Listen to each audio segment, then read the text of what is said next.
Arestado sa magkaiwalay operasyon ng dalawang ininalang tulak ng droga. Ang isa sa kanila, dahulian ng ecstasy habang marijuana naman ang nakuha sa isa pang suspect. Darito ang report ni Oscar Oida.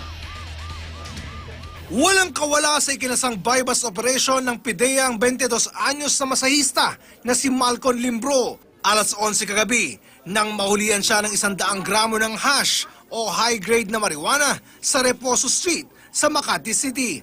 Ang halaga umano nito aabot sa 25,000 piso. Pero depensa ng suspect, napag-utusan lang daw siya. Inutusan po ako sa Cardona Street.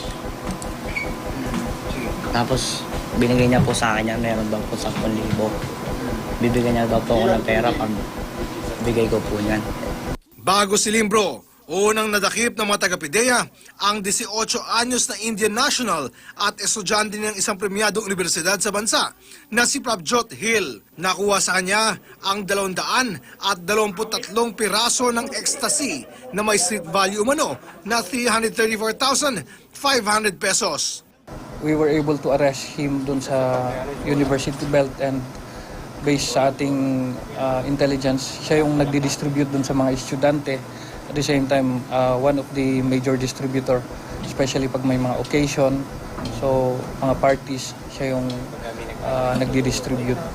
Ayon sa mga otoridad, lubang nakakabahala ito pagkat tila nakakapasok na mismo sa loob ng mga paaralan ang bentahan ng ecstasy. Ito nga po yung nakakabahala kasi they are parang ang nagiging biktima tuloy niya yung mga kasama niyang mga estudyante.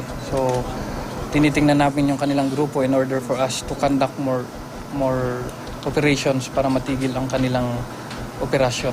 Sa kabila nito, kumpiyansa ang mga otoridad na matapos madakip ang dalawa, sunod-sunod ng babagsak sa kanilang mga kamay ang iba pang mga kasabwat ng mga ito. Para sa unang balita, Oscar Oida reporting.